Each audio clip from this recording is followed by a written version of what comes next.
Esse é o Sou Bela, um podcast sobre o universo feminino. Bem-vinda ao Sou Bela. O tema de hoje é quente e voltado para as gatas mais jovens. Só que gatosas, fiquem aqui comigo que eu vou precisar da ajuda de vocês para a gente divulgar esse conhecimento. Congelamento de óvulos. Deixou de ser algo experimental para se tornar uma realidade. O primeiro bebê, resultado de fertilização in vitro, nasceu em 1978 e era quase coisa de ficção científica. Só que esse processo já evoluiu muito. Quando eu tinha 30 anos, isso ainda era muito fora da realidade. Só que hoje isso é papo de bar. E como eu acho que o panorama está bem diferente e eu sei muito pouco sobre isso, só que eu sei bem do drama de uma mulher que sente que o seu relógio biológico está ticando, só que ela ainda não está pronta para ter um filho. Por causa disso, eu resolvi fazer o episódio de hoje para que a gente possa entender um pouco mais sobre esse processo de congelamento de óvulos e reprodução assistida.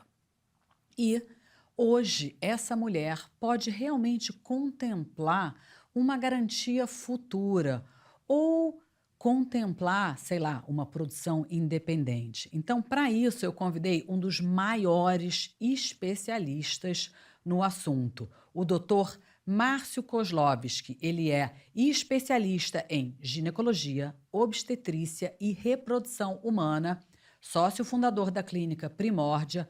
Hoje, o Primórdia Ferti Group é o maior grupo brasileiro de reprodução. O Dr. Márcio é médico há 45 anos, com ênfase em reprodução nos últimos 30. Galera, eu realmente acho que achei o cara para responder as nossas perguntas.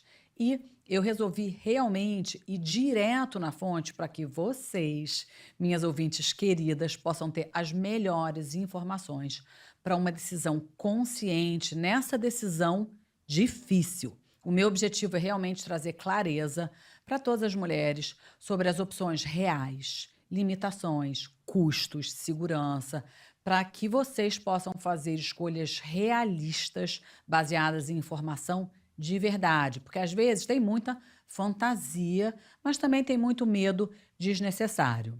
Então, antes de começar, eu quero agradecer a Vitalate por patrocinar o episódio de hoje. Atualmente, eu estou obcecada pelo queijo coalho e a linha de produtos de búfala. Tem requeijão, tem mussarela, tem ricota. Se você quiser experimentar essas gostosuras com desconto, é só usar o cupom Isabela Fortes no site nuviofoods.com.br, nuviofoods.com.br. Então, bora para nossa entrevista com o Dr. Márcio. Bem-vindo, Dr. Márcio. Eu estou muito animada, de verdade, porque esse é um tema de super interesse. Verdade.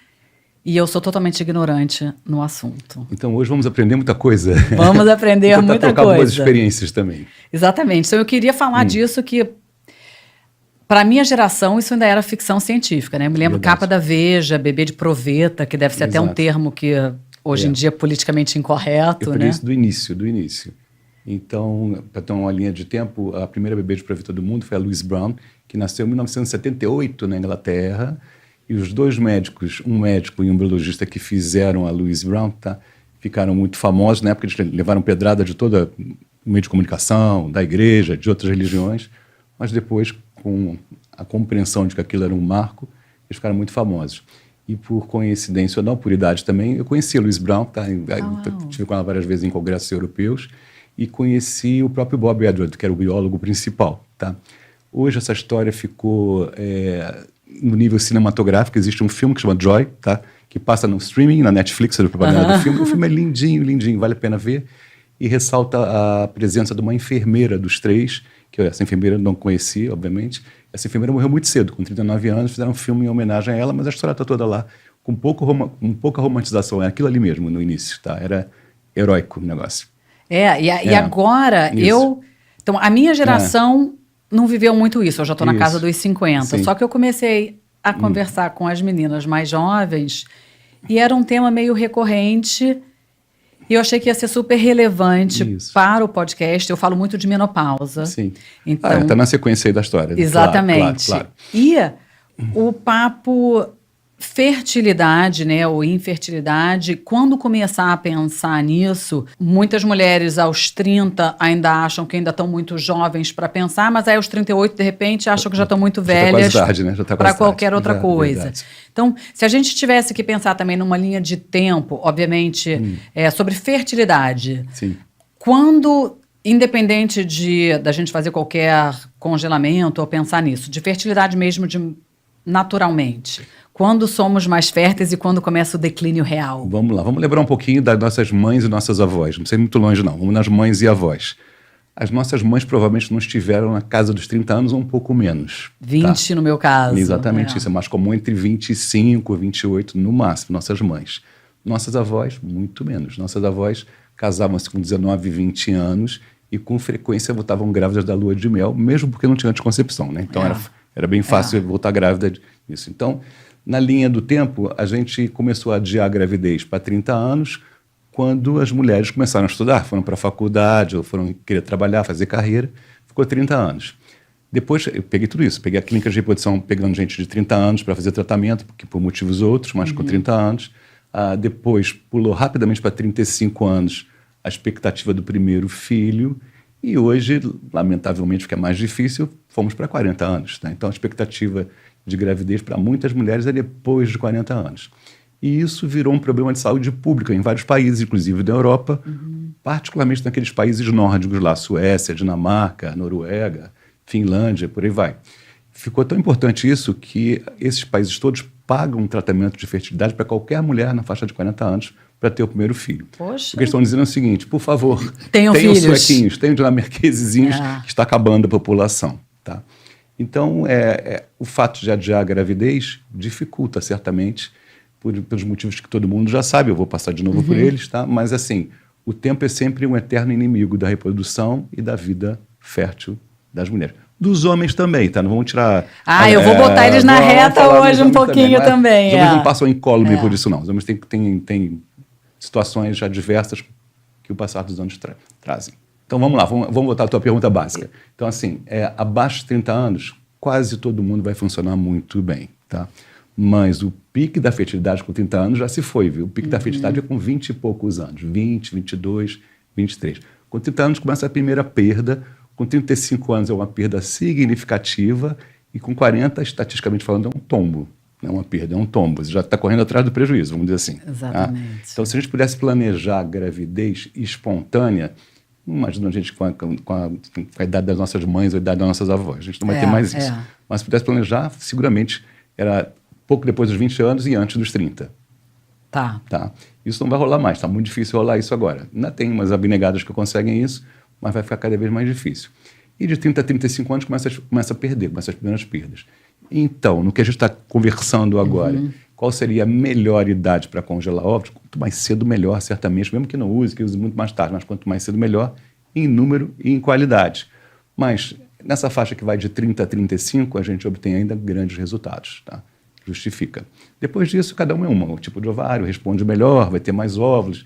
Aí a gente tem uns programas agora para ver se a gente está bem no resultado ou não depois das coletas. Eu posso explicar depois como é que funciona esse programa. Eu vou querer saber todo o passo a passo. Então, assim, só pensando, por causa disso, eu acho uma menina de 20, né, uma menina hoje, não está preocupada. Eu sinto que o alarme começa a dar na casa dos 30, quando, pelo que eu acabei de aprender, já seria um pouquinho mais tarde do que o ideal até para a coleta do congelamento. Mas seria bom ainda. Quase todo mundo vai bem nessa fase. Né? Seria bom ainda.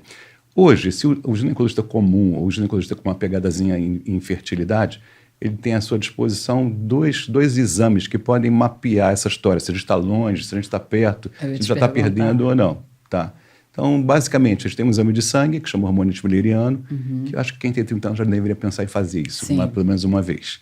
E a gente correlaciona esse exame do hormônio antimileriano, que é o marcador do estoque dos óvulos. Lembrando, como a gente já sabe, que o estoque dos ovos é finito, né? Ele está lá desde que a gente tinha 12, 13 anos e você está gastando, e não repõe aquilo, né? É uma, como é que é uma caixa d'água, um filtro com a torneira aberta. Tá? Então a tendência é terminar aquilo ali. E se a gente está com mais perda, ou seja, com menos reserva, esse exame, que é o hormônio antimileriano, detecta isso, quanto mais baixo, pior, vamos dizer assim. E se você correlaciona isso com o ultrassom serve para a gente olhar o ovário e contar os folículos antrais, são os precursores dos óvulos. A gente vai ter um número e um pensamento bem fidedigno, bem real, de como é que você está naquele momento. Aí a gente vê se pode esperar mais um pouco ou não. Então, essa consulta, vamos dizer assim, preventiva ou profilática de fertilidade ou de estoque dos óvulos é bem interessante para ser feita já na fase de 30 a 35 anos. Ah, legal. Então, galera, fica a dica. Aniversário de 30 já marca e vai checar. Eu brinco, o Dr. Márcio me conhece pouco ou quase nada, né? Eu escrevi esse livro Perimenopausia. É um manual para essa turma dos 30, para chegar na menopausa direito. E eu passo por isso e chamo a nossa menstruação de um boletim mensal de saúde. Então, eu acho que muitas mulheres ignoram ou tratam a menstruação como uma inconveniência mensal e não como um sexto sinal vital que deveria dizer... As coisas estão andando bem endocrinologicamente falando. Exatamente. Então, eu acho... aí você me corrige se estiver certo. Eu acho que aos 30 anos é para quem está com tudo bonitinho indo. Mas se você já começa a ter... Ficar muito irregular, muito esquisito, estranho, já vale... Já deveria ir... principalmente se você quer ter filho, né? Verdade. Algumas mulheres têm alguns handicaps em relação a isso e antecipam muito esse finalzinho de reserva. Sempre tem um outro sinal de alerta. Quase sempre, quando a mãe daquela moça parou de menstruar com 40 anos de idade, 41 anos, é um sinal de alerta. É uma menopausa muito cedo, não tão precoce assim, mas fora do padrão brasileiro. O padrão brasileiro seria 48 a 52, alguma coisa assim. Quando alguém para de menstruar com 40, 41, a filha desta moça, que deu sorte, que ela engravidou com 25, né? Se ela fosse engravidar com 40, não engravidaria mais, né? Só para pontuar isso, né? Mas como ela engravidou muito cedo, então essa filha tem que ficar mais de olho ainda do que as outras. Tem uma das diretrizes da menopausa, quando a gente está falando sobre uso de anticoncepcional, que diz, se não me falha a memória, que era assim, se você tem 50 anos, você deveria esperar 2 anos depois da sua última menstruação, aí você pode esquecer anticoncepcional. Se você tem 55 anos, era alguma coisa, aí você pode, não tem problema, você não vai ficar grávida. É fato isso? Não, isso é mais uma crença mesmo. A gente tem assim, o conceito clínico de menopausa é passar 1 ano sem menstruar. Passou 1 ano sem menstruar, menopausa. Hoje em dia a gente tem uma disposição, um monte de recursos que a gente pode ou não usar. Você tosa lá os principais hormônios do eixo hipotálamo hipofisário, ovariano, FSH, que é o folículo estimulante, LH, estradiol, que é o principal estrogênio. Ali fica bem claro para a gente se tem menopausa já ou não. Mas o conceito clínico é passar 1 ano sem menstruar. Passando 1 ano sem menstruar, não vai engravidar mais, tá? Beleza. Tá, a não ser que você tenha congelado óvulos com 30 anos. Exatamente. Aí você engravida na hora que você quiser. Então, a gente tem o óvulo que envelhece e que seria o ideal nessa casa 25, 30. Mas, e aí, com ele congelado, o útero envelhece? Isso é uma excelente observação prática. Na vida prática, o que envelhece muito rápido é o ovário e seu estoque de óvulos que é finito, né, que acaba. O útero na menopausa, ele adormece. Você para de menstruar, você para de ter o estímulo do hormônio estrogênio, da ovulação e da progesterona. Então, você não vai menstruar mais. Porém, o útero, a gente acorda ele quando a gente quiser. Com gelzinho de estradiol, com comprimido de estradiol, com aplicação intramuscular, se a gente quiser. Então, menopausa para a gente, quando tem embrião congelado, quando tem óvulo congelado, e quer engravidar, não é um problema. A gente consegue um resultado muito bom na menopausa, desde que a gente tenha os gametas lá, os óvulos ou os embriões congelados. Então, mesmo que a gente vai lá, viu no ultrassom aquele útero atrofiado, eu fiquei tão triste quando eu vi o meu cinzinha, né? Ele era tão rosinha. Isso. Daria para acordar? Sim. Teve uma época, há uns anos atrás, que eu fiz uma gravidez com óvulo doado, porque não existia essa técnica ainda de congelamento de óvulo próprio, né? E era uma pessoa pública bem conhecidinha e tal, ela tinha 52 anos. Aí ela estava se desculpando porque ela passou a vida inteira na carreira, casou com 45, 46 anos, teve que convencer o marido, que negócio todo, né? Aí acabou que ela teve um filho via tratamento, e já na menopausa, né? E a partir daí ela mandou 3 ou 4 coleguinhas de trabalho, todas com 51, 52, praticamente todas engravidaram pelo mesmo processo. As crianças ficaram super amigas entre si, e as mães mais ainda, né? Porque estavam companheiras de viagem naquele mesmo elan que seria a gravidez tardia e a maternidade tardia. Mas foram muito bem. Claro que aí nessa fase da vida você já tem mais recurso, talvez financeiro, a carreira está mais estabelecida. Vai botar uma babá a mais ou vai botar uma folguista no final de semana e vai tocar a vida. Eu só imaginei nisso, no nível de energia da mãe. Não vai conseguir sentar no chão e rolar com a criança como se você estivesse com 30 anos ou 28. Você não vai rolar, não vai ter coluna para isso, né? Mas vai ter um funcionário. E aí consegue. Que legal. Então e todas as crianças são ótimas. As crianças vão muito bem. Aí eu sempre brinco com essas mães mais velhas e falo assim, olha aqui, tem que educar para estudar fora com 17 a 18 anos. Não é para ficar em casa com 30, 35, aí você perdeu, né? Tem que ser nos próximos 18 anos, tem que resolver a vida desse ser. E aí, então, temos isso, o congelou. Então, o congelamento a gente pode pensar nele como um seguro, né? Vamos lá, isso é bem interessante isso. Quando começou isso, eu cheguei a usar essa expressão também e vejo muitos médicos usando essa expressão. É um seguro, você não vai usar, mas pode ser que você use. Sob esse aspecto, sim, mas eu não gosto de pensar em seguro, não. Eu gosto de pensar que você está guardando uma boa chance, e hoje a gente tem como quantificar essa chance, para o futuro, pelo número dessa chance, a gente vê se a gente já está realmente bem. Mas existem umas variáveis. Então, quais são essas variáveis? Antigamente a gente não discernia muito quais eram os ovos de boa qualidade ou de menos qualidade. Se estivessem maduros, a gente congelava, já no congelamento de ovos.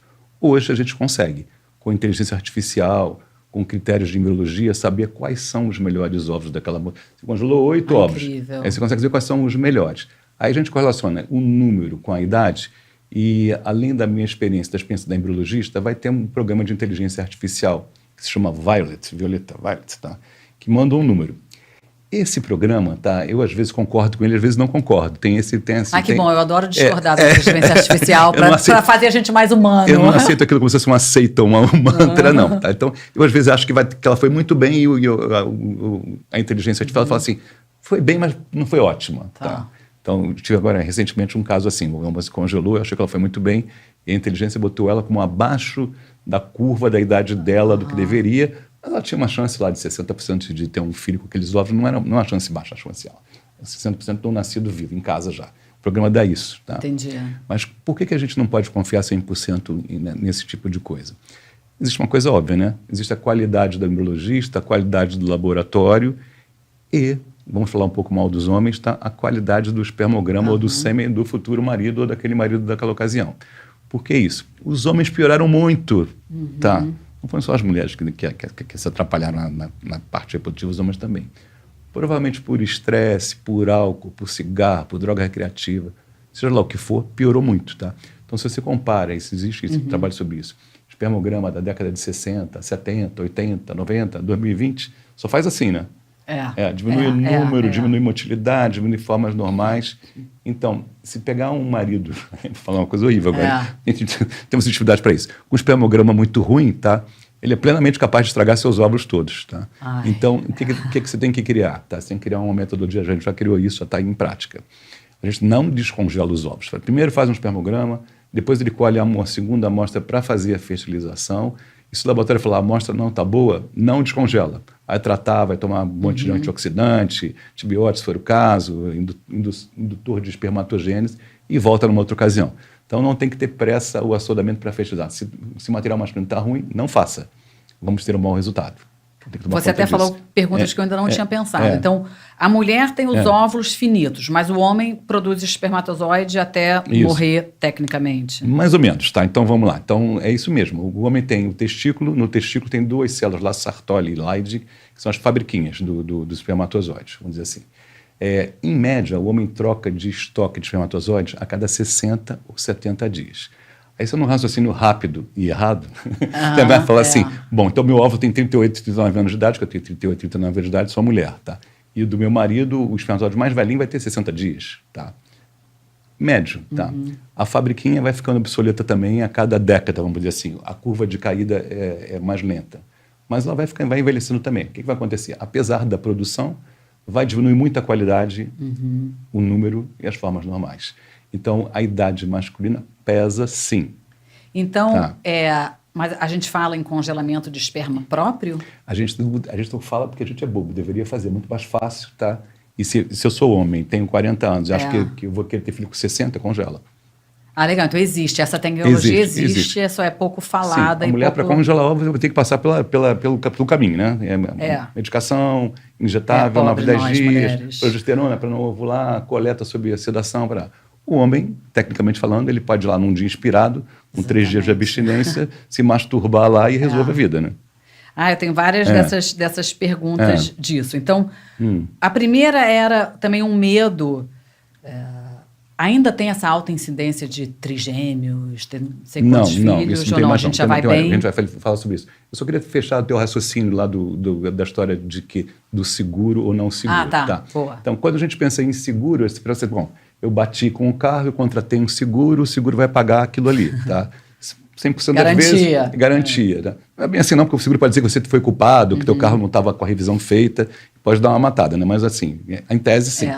Aqui não, aqui a gente tem assim, algum fator humano em relação ao laboratório, que está diminuindo esse fator humano, explico depois por quê, e temos o incógnito, que é o cidadão que vai ser o pai daquela criança. Mas eu vou contratar banco de sêmen. Aí você melhorou, tá? Porque o banco de sêmen sério já passou esses critérios todos. E o material muito ruim não é aceito como doador, já está descartado. Tá? Mas isso a gente tem que tomar cuidado disso. Então não é um seguro, mas é uma melhor garantia que a gente pode ter hoje em dia de uma gravidez futura com óvulos de antigamente. Né? Então, aí você tem o embrião fertilizado. Você ainda vai ter o risco de implantação, segurar uma gravidez, então, ou esse é um mínimo? Vamos tentar quantificar isso. Olha, quando você tem 30 anos e tem um material masculino normal, um laboratório normal, vamos dizer assim, normal para bom, né? A tua chance de gravidez é bem alta. Tá. Né? Então, de maneira geral, a gente quantifica assim. Cada 8 óvulos que são fertilizados, quem tem 30 anos vai ter mais do que 8, seguramente, tá? Vai nos transmitir de 2 a 3 blastocistos. O que é blastocisto? É um embrião de 5º dia de cultivo que realmente se implanta. Tá. Se a gente quiser ir mais longe nesse blastocisto, com 30 anos de idade, por volta de 30, quiser testar a genética dele, que não precisaria, porque 30 anos não precisa testar a genética. Tá. Mas se quisesse, a maior parte desses blastocistos seria o que a gente chama de euploide normal. Cada embrião desses dá uma taxa de gravidez. Qual é essa taxa? 55% a 60% por embrião colocado. A gente não vai ter um, a gente vai ter 2, 3, às vezes 4, tá? Então essa moça vai engravidar, tá? Isso daquela leva mesmo ali, os números estão a favor dela, tá? Com 35 anos isso cai, não é esse número todo, é um número menor. Com 40 cai muito mais. Né? Qual é a idade média atualmente que está... De congelamento? Não, de uso. 40, tá? Então, tá na metade dos 40. Assim, jovens se congelam. Não, jovens mais ou menos. Eu estava pensando assim, uma mulher nessa de carreira, estou pensando em mim, por exemplo, né? Eu vou querer agora os 50, sim. Então é menos. Tá mais na turma que congelou aos 30 para... O que vai acontecer na vida prática? Essa geração de agora que está congelando agora pode usar realmente com 40, 45, 50, não vai fazer muita diferença não, tá? Só se essa moça der um baita de um azar, ter um problema no útero, ter que tirar o útero, ter um câncer de colo, câncer de endométrio. Mas isso é bem raro acontecer, normalmente não acontece. Pois aí o tempo jogou contra o útero. Exatamente. Assim, ou ela ficou doente de uma doença crônica. Destino. Exato, é o destino. Aí não era para ser mãe nesse sentido. Mas ela pode usar. Mas essas que estão agora com 50, 52 não tiveram tempo de congelar, porque esse processo é muito mais novo. Me deu o trabalho de ver no Brasil quando é que a gente começou a congelar óvulos para adiar a maternidade. A gente congelava para câncer lá atrás. E a gente começou a congelar, fazer de congelamento social, quem quer adiar a maternidade. E o CFM, Conselho Federal de Medicina do Brasil, liberou para congelar socialmente quando? 2013, 2014. Tem nada, tem 12 anos. Tem 12 anos. A minha geração já perdeu, eu estou falando com as gatas jovens atualmente. 55 anos agora, quando foi liberado esse negócio, tinha 43. Né? Já está... Aí teve curva de aprendizado, aprender, dividir, como é que congela, como é que não congela. Ficou efetivo mesmo nos últimos 10 anos, né, se a gente considerar isso. E os homens congelam ou ainda Eu nunca conheci ninguém que congelou sêmen, por exemplo. Vamos lá da clínica, eu te dou os exemplos. É bom que a gente fala assim, a gente não fala de teoria, né? A gente fala da prática, a gente vê isso todo dia. É a vantagem de ter alguém lá todo dia, né? Por isso que eu chamei esse Exatamente. Então, vamos lá. Quem congela? Quem vai fazer vasectomia? O cara vai fazer vasectomia, aí tem 3 filhos, aí ele vai congelar. Eu nem pergunto por que vai congelar, mas ele claramente está pensando em se separar em algum momento e ter filhos com outra mulher mais jovem, né? Aí, se ele congelou, ele está safo, né? Ele tá ali, vai usar quando ele quiser, tá? Se ele não congelou, ele faz um procedimento. Ele vai lá com agulhinha, vai no epidídimo, que é uma estrutura que fica do lado do testículo, e consegue achar um espermatozoide mesmo vasectomizado. Tá? Então, o vasectomizado, ele não joga os espermatozoides para longe, mas fica guardadinho ali num reservatório, você vai no reservatório e tira. Tá? Mas se ele puder fazer algum congelamento, que é efetivo, barato, fácil de fazer, ele passa por cima disso e garante lá. Os pacientes que vão iniciar quimio ou rádio, isso tem direto lá, tá? Quem vai iniciar quimio ou rádio, ou não tem filho, ou quer ter mais um filho, congela também. Você não vê gente que não tem filho com 40, 50 anos congelando, pensando que ele pode se casar daqui a 5, 10 anos e vai ter um espermatozoide melhor se ele congelar agora que daqui a 5, 10 anos. Eles não vê. Mas talvez por desinformação mesmo. Então, como é que é o processo? Né? A menina está lá, 27 anos, resolvi. Vou congelar meus óvulos. Sim. É duro, é difícil? Olha, eu acho que já foi muito mais duro do que é hoje em dia, ficou muito mais fácil hoje em dia do que era no passado, né? Então, o que a gente usa hoje? A gente usa uma caneta que tem uma substância. A caneta lembra muito Monjaro ou Ozempic, é a mesma coisa. Você roda a tua dose ali e aplica na barriga uma vez por dia. Em média, são 9 ou 10 dias de caneta. Tá? Então, isso é o quê? É o FSH que você vai usar. Tá? Então, o que vai fazer o FSH? Em vez de você ter um folículo único e uma ovulação, você vai ter 7 ou 8 folículos, ou no caso de gente com 27, 28 anos, vai ter 7 ou 8 de cada lado. Né? Uau, tá. Aí a gente aproveita essa leva inteira, que essa leva é a leva que a natureza ia jogar fora. Se eu ovular uma vez, todos os folículos e ovos iriam entrar em morte celular, que chama apoptose. Então, você não jogou fora os teus ovos quando você congela. Você ia jogar fora de qualquer maneira e a gente aproveitou e guardou. E são bons ovos. Né? Então, o processo de desgaste da ovulação é impressionante. Para você ovular uma vez, você desperdiça dezenas ou centenas de ovos. Né? Então, vamos lá. 8 ou 9 a 10 dias de medicação, de injetável, e você tem que usar alguma substância para você não ovular sozinha. Não quero que você ovule, né? A gente quer pegar os óvulos para congelamento, né? Então, mas por quê? Qual é a diferença? Se você vai ovular sozinha, eu não tenho tempo hábil de pegar com aspiração, com a coleta. Quando eu for fazer se eu ovulou ontem, eu vou marcar a coleta para amanhã. Acabou. Tem que reiniciar. Tá? Então, para não acontecer isso, a gente usava um antagonista da ovulação, que era injetável. Acabou isso, a gente não usa mais. Usa um comprimido de progesterona, pode ser via oral. Tá? Que é bem fácil de usar. Igual o Trogestão, é uma dose bem mais alta. O Trogestão funciona para isso, mas você pode usar uma pílula de progesterona. Tem várias no mercado. A substância ativa chama desogestrel, por exemplo, tá? Ou outra progesterona qualquer. Todos funcionam. E é um comprimido por dia normalmente. Algumas são 2 comprimidos por dia, que eu tenho usado em uma só. E também por 9 a 10 dias. Aí depois de 9 a 10 dias, a gente marca uma data, que normalmente é um dia e meio depois. Você vai fazer um gatilho de ovulação aí sim, lá em cima de noite. Vai marcar 34, 36 horas depois a coleta, que é feita na clínica sob sedação leve. A dormonídeo ou dormonídeo propofol que você usa para sedação. Isso demora 15 minutos. Aí você acorda logo depois desses 15, 20 minutos, vai para um quarto. 45 minutos depois, toma café da manhã, que tem café da manhã. E depois você pode ir embora para casa. A mulherada normalmente trabalha depois do meio-dia. Então, nessa fase que ela está nas injeções de FSH, ela se sente mal ou energia normal, alguma restrição? É tudo normal. Quando chega no finalzinho, no último dia da medicação, 2 coisas a gente observa mais. Você começa a sentir o ovário, porque o ovário aumenta de tamanho nesse período, que é normal. E quem tem muita alteração de comportamento por menstruação ou por pré-menstruação, fica assim, tá? Então, fica mais irritadiça e o pavio fica mais curto, sabe? Então, eu brinco e falo, quem está do teu lado é só falar assim, senhora. Né? Ótimo, né? Esse não é um dia para se elevar o contraditório, né? Só concorda e vamos para frente, é um dia só. Maravilha. Aí no dia seguinte faz a coleta, o nível hormonal despenca, logo depois da coleta já entra na normalidade. Então, existe cólica por 1 ou 2 dias, e normalmente é um dia só de cólica, no dia seguinte já está bem.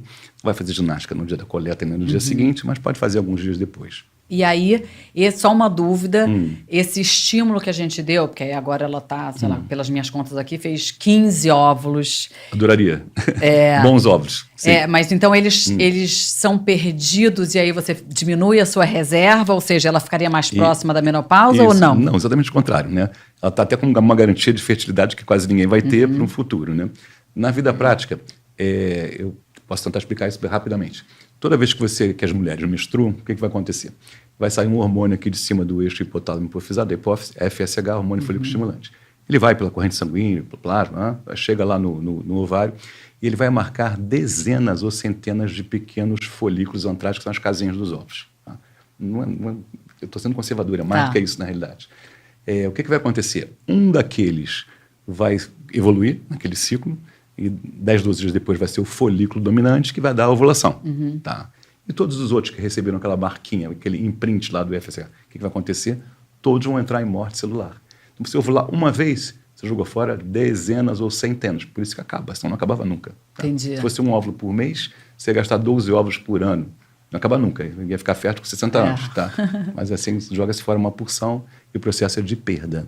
Então, é mal feito isso para quem quer engravidar mais tarde. Mas então esses extras que foram super estimulados, são esses todos os marcadinhos aí, agora todo mundo sai a maior parte dos e marcadinhos aí você coleta. Os marcadinhos que vão adiante a gente usa. Alguns você não vai pegar mais, mas os marcadinhos que vão adiante você pega. Ah, que bacana. E mulheres que já entram nesse processo com desequilíbrios hormonais, por exemplo, quem já tem a síndrome de ovário policístico, ou mulher com endometriose, Sim. Alguma diferença ou o processo é todo igual? Vamos lá. Se a endometriose for ovariana, o processo é igual, mas vai ter menos óvulos, né? Endometriose no ovariano faz um dano no ovário e diminui o estoque, que a gente chama de reserva ovariana, reserva folicular, ou seja, a reserva dos óvulos. Quando a endometriose é peritoneal em volta, ou é no ligamento, ou é na trompa, não vai mudar muita coisa, não. Mas quando é no ovário, que a gente chama de endometrioma, claramente se diminui a tua reserva. Então, essas mulheres, lamentavelmente, vão ter que fazer mais vezes, né? Ou vai fazer uma vez só e vai ter um número menor, vai ter menos chance no futuro, tá? No resto, não. No ovário policístico, é o contrário. As mulheres do ovário policístico têm uma reserva enorme de folículos e óvulos. Você tem que tomar até cuidado com isso, tem que começar com menos remédio, ser mais esperto na indução de ovulação e, eventualmente, você tem até que diminuir o remédio no final para ficar uma coisa mais razoável. Quando você escuta uma amiga falar assim, eu congelei 30, congelei 40, isso é ovário micropolicístico, não tem.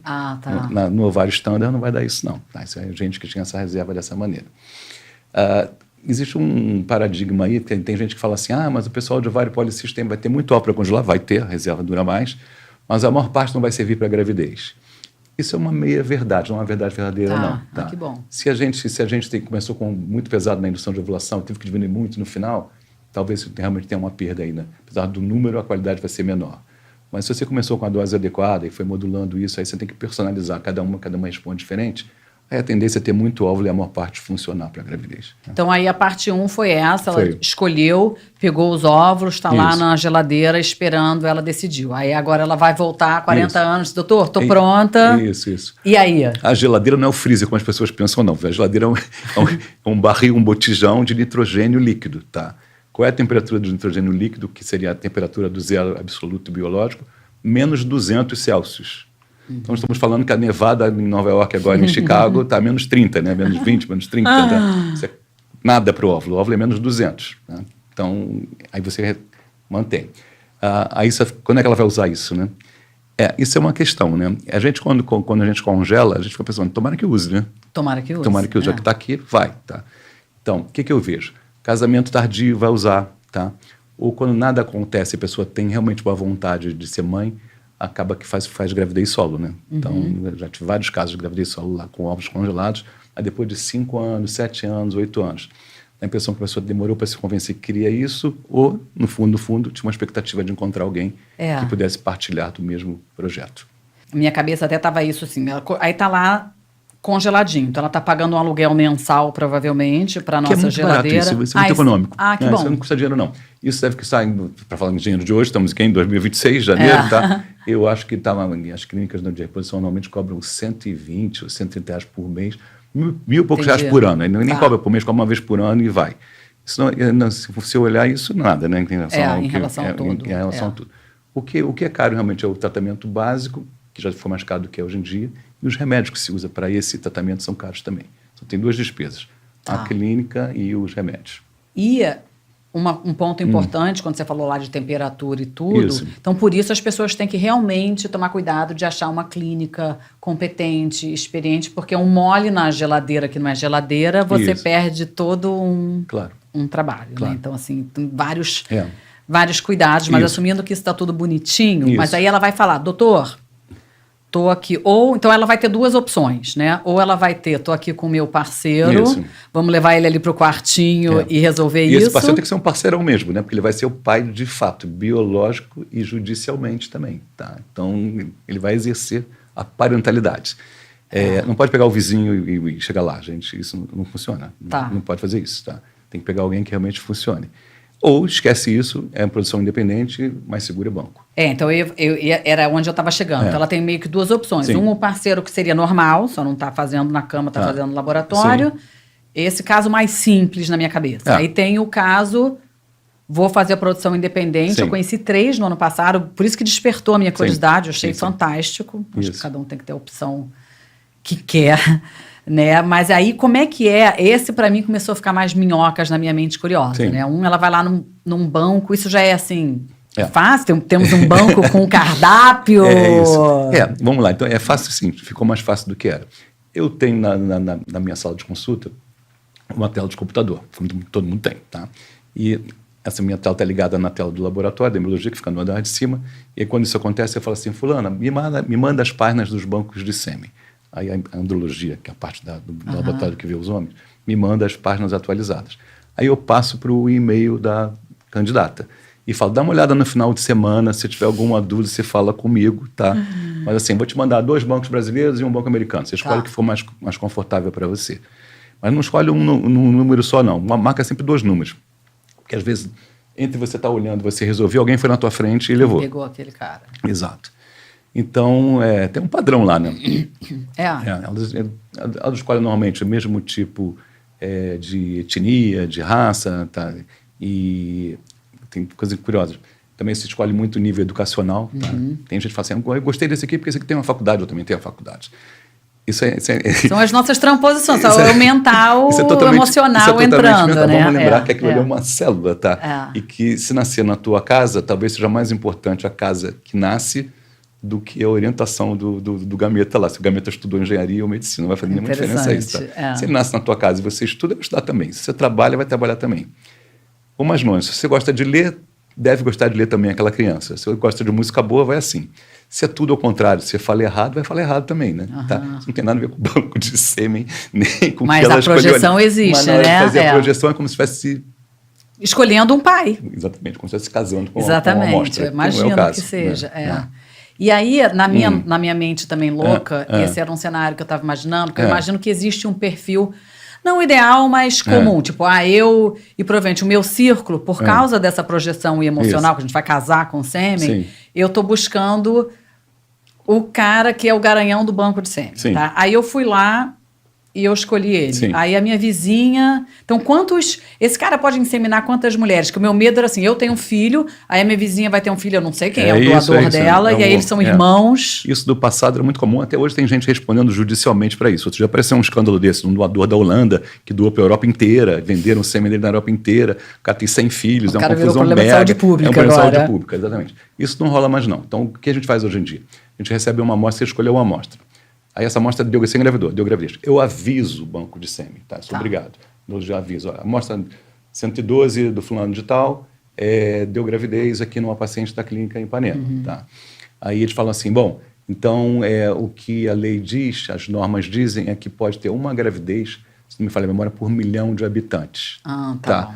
Mas a gente só tem 2 amostras, então a gente vai usar uma amostra aqui e usa outra amostra lá no Nordeste. Ok, tá. Não quer dizer que todas as amostras deem gravidez, pelo contrário, né? Se a gente congelou o óvulo mais tarde, ou se as mulheres estão fazendo fertilização com 41, 42, 43, você está remando contra a corrente, né?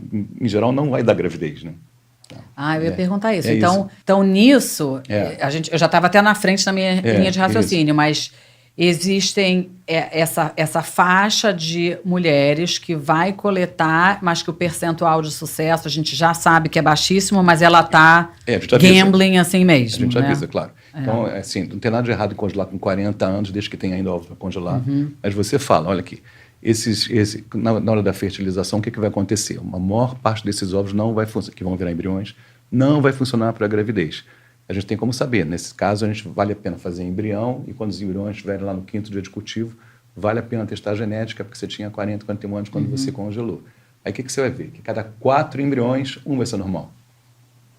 Tá, ou seja, o vento está ventando contra, né? Mas vai. Mas, se você quiser, eu te conto uma história boa que foi bem emblemática para mim do ano passado. Se essa paciente estiver escutando, vai ser divertido. Eu quero. História boa é sempre bom. Mas eu acho ela uma querida, então eu posso falar e a gente ficou bem amigo nessa história. Uma das primeiras pacientes que congelou óvulo na clínica, congelou há 11, 12 anos atrás, naquela beirada ali de liberação do CFM. lembrando que entre o CFM lembrar e a curva de aprendizado do laboratório, os kits chegarem, demora um pouquinho, mas é mais ou menos isso, tá? Então ela congelou 11 anos, hoje 12 anos, vamos dizer assim, mas foi 11 anos atrás do ano passado, né? E congelou uma vez e eu falei para ela assim, aqui, ó, você está uma paciente número 1 ou número 2 do congelamento de ovos, tá? Provavelmente da clínica, talvez até do Brasil, porque ninguém estava congelando, a gente congelava para pacientes oncológicas sem garantir resultado, assinando consentimento que aquilo ali era experimental. E você já está com mais de 40 anos, a gente tem umas normas aqui, a gente acha que isso pode funcionar abaixo de 35 anos, depois de 40 não funciona. Não vou te aconselhar a congelar. Se você quiser fazer alguma coisa, engravida logo, tenta engravidar logo, que seria melhor do que congelar. Tá? Eu vim aqui para congelar, eu quero congelar. Então, eu vou te explicar tudo. Mostrei os números, mostrei tudo.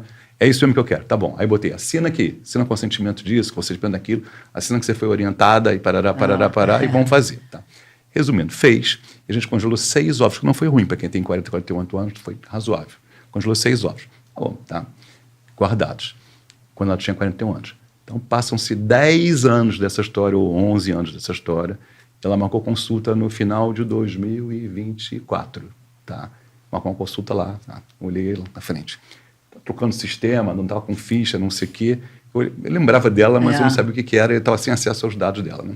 Então, ela chegou com 51 ou 52 anos na consulta. Aí ela falou a seguinte frase, doutor, eu vim aqui, né, depois de 10 anos, depois de 11 anos, porque, na realidade, agora eu estou no meu melhor momento para a gravidez. Falou essa frase, tá? Aí, a minha tendência era dar uma respirada e bater nela, né? Eu acho que o melhor momento já foi, né? Já estava lá perdido no passado, né? Mas aí a gente é esperto, né? Depois de muitos anos de prática de janela, né? Respira e sorri. Eu respirei, né? Respirei fundo, não falei nada. Aí ela olhou para minha cara e falou assim, você está lembrado de mim, né? Fui sua paciente número 1 de congelamento. Aí eu me lembrei dela na hora, tá? Eu falei, eu fico feliz que você falou isso, porque agora me tira um certo peso dessa consulta. O que a senhora quer fazer? Ela falou assim, eu quero engravidar. Desistir de me casar, desistir de ficar noiva, desistir de tudo, eu quero banco e gravidez solo, tá? Eu falei, tá ótimo. Para quando isso? Aí ela, para ontem, tá? Olha a minha idade, para ontem, vou fazer isso para ontem, tá?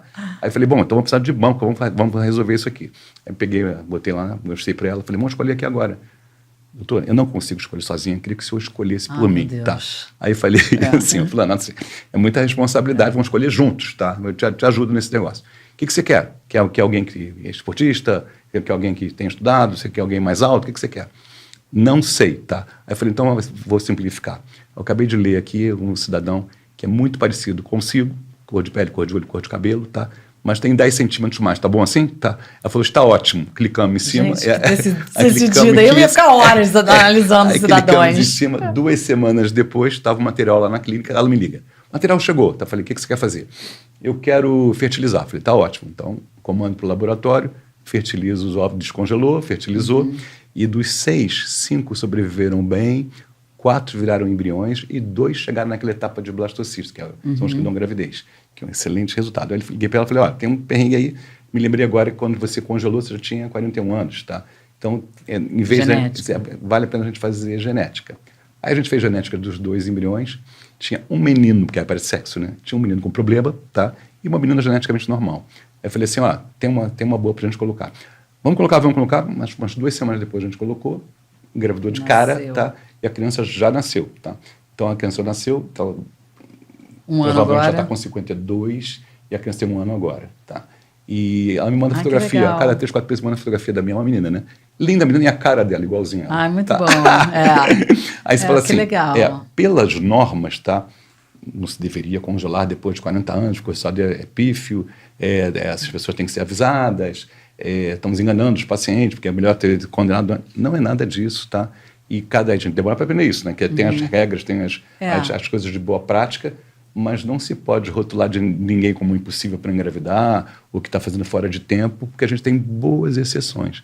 Claro que a regra seria dar tudo errado. Acho que é informação, né? A pessoa, todo mundo saber o que está acontecendo e não vender uma ilusão, mas... Então, sempre que eu falo assim, é melhor congelar jovem, claramente, obviamente, por estatística, né? Mas não quer dizer que alguém com 40 anos não possa congelar e possa ter resolvido aí o seu projeto de vida. E aí, se ela, por exemplo, ou uma mulher chega e agora eu estou com 80 e fala, obviamente, eu não vou ter um filho agora. O que a gente pode fazer com esses ovos? Pode doar? Então vamos lá. É uma coisa bem diferente, né? Quando você tem óvulo, que a gente chama de gameta seria óvulo e espermatozoide, né? Embrião quando juntou os dois, né? Quando você tem óvulo, o óvulo só precisa de uma assinatura para ser utilizado, que é a da dona dos óvulos. Tá? Tá. Então você pode descartar sem nenhum problema ético, filosófico ou religioso, você pode doar para uma conhecida ou para uma desconhecida. É melhor doar para uma desconhecida sempre, a conhecida teria que ser parente. Tá? Senão as normas não permitem isso. E aí funciona dessa forma. Embrião, não. Embrião tem que ter 2 assinaturas para utilizar, do cidadão e da paciente. Se um dos 2 não assina porque separou ou porque faleceu, não se pode usar. Eu na minha cabeça, eu estava congelando só óvulo. Quando que já congela o fertilizado? Ou faz isso? Claro. Os casais tendem a congelar mais embrião do que óvulo. Casal que não quer ter filho agora, tá? E já fez, já reserva. Já faz o embrião, já está pronto ali e vai usar oportunamente. Temos um problema se separarem, né? Tá. Então não eu imaginei que tinha um óvulo congelado, né? Tá uma prateleira de óvulo, prateleira de sêmen, e na hora que resolver se juntava. Não, então você já pode juntar antes e congelar. Você pode fazer isso, mas aí você pode fazer isso, não está errado, não. Mas se você quiser ir mais longe no processo, já saber quantos embriões tem, quantos são saudáveis, quantos não são, já deixa tudo pronto.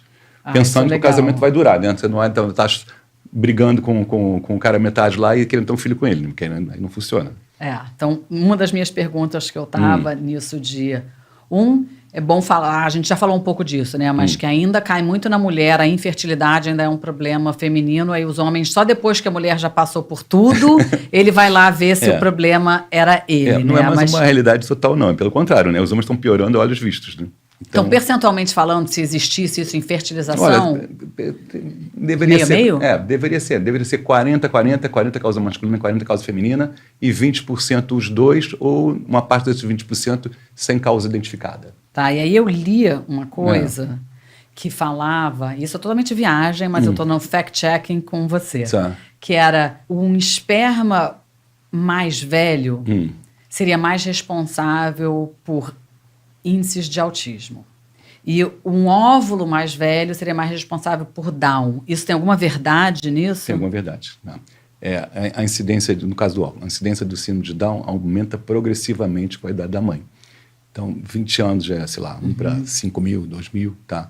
Com 40 anos já é 1 para 100, com 45 anos é 1 para 10, uma coisa assim. Tá? Então, claramente, a idade do óvulo aumenta muito a estatística por defeito do próprio óvulo, de quando fertilizado, a criança que vai nascer ter uma alteração numérica dos cromossomas. No caso, é o cromossoma 21, é a trissomia do cromossoma 21. Então, isso é um fato, isso é verdade. Né? Então, se você pergunta assim, se eu congelei o óvulo com 30, tem 42, é melhor engravidar com um óvulo de 30 que com de 42. 42 vai ter que passar por um monte de crivos ainda para afastar justamente alterações genéticas, que é mais comum no Down.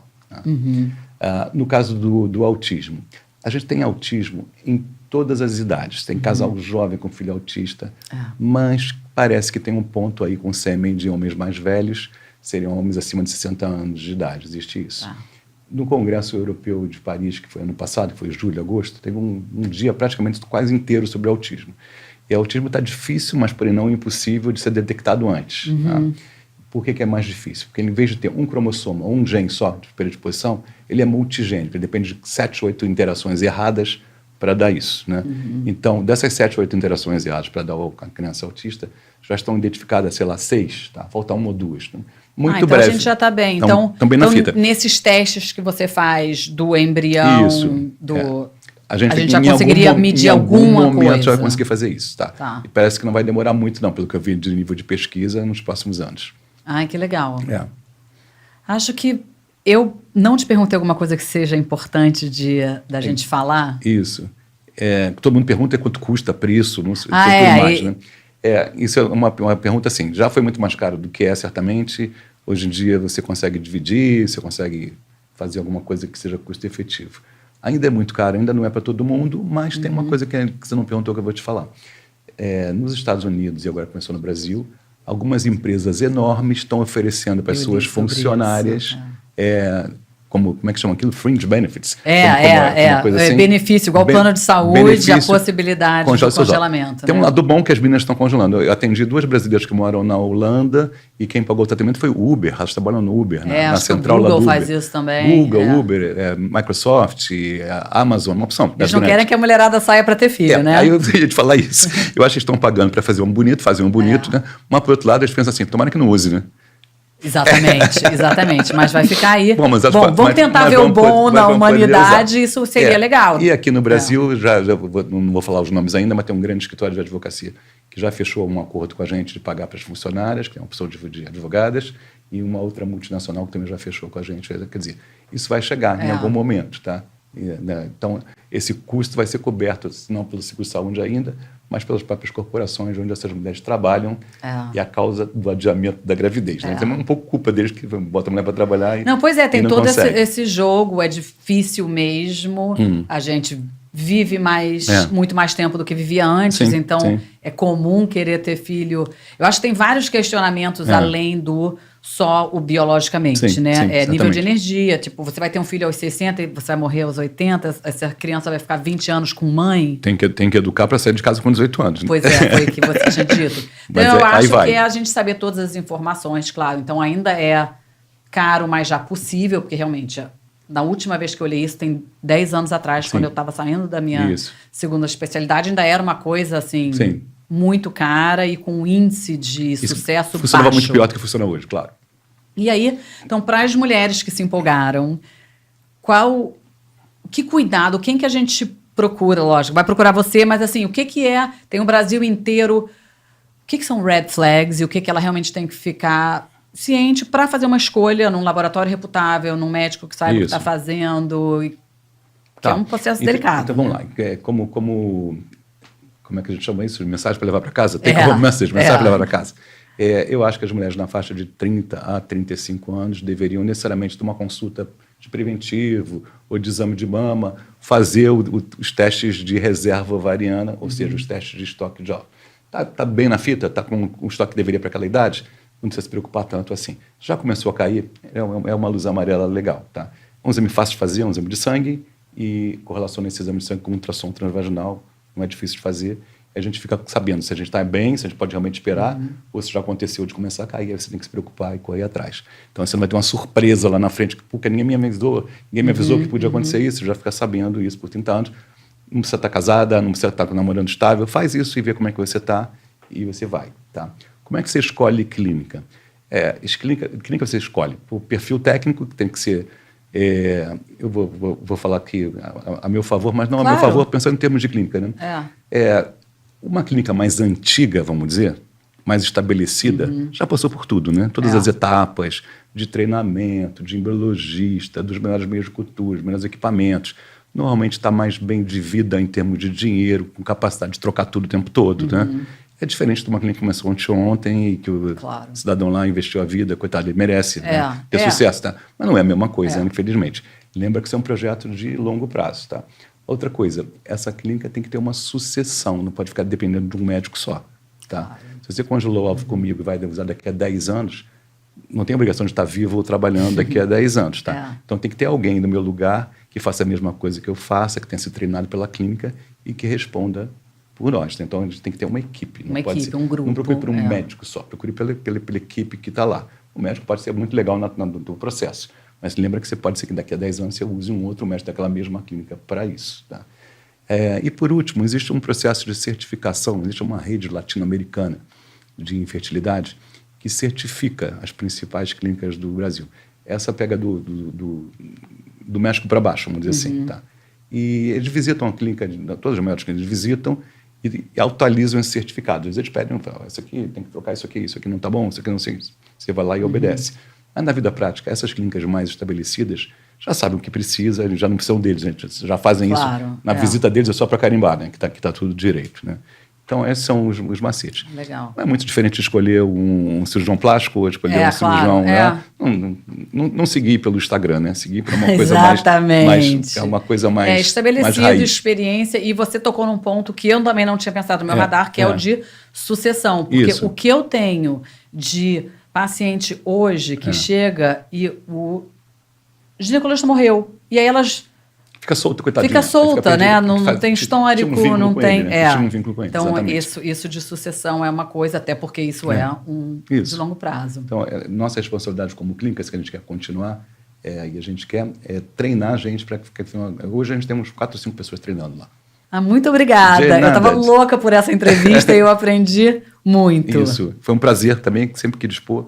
Precisar, estamos à disposição. Então tá bom. Tá. Todas as informações do Dr. Márcio tá no descritivo do episódio, onde encontrá-lo, qual é a clínica, e pode mandar perguntas para mim e para ele pelo nosso Instagram, que também vai estar no descritivo. Esse é o Sou Bela, um podcast sobre o universo feminino.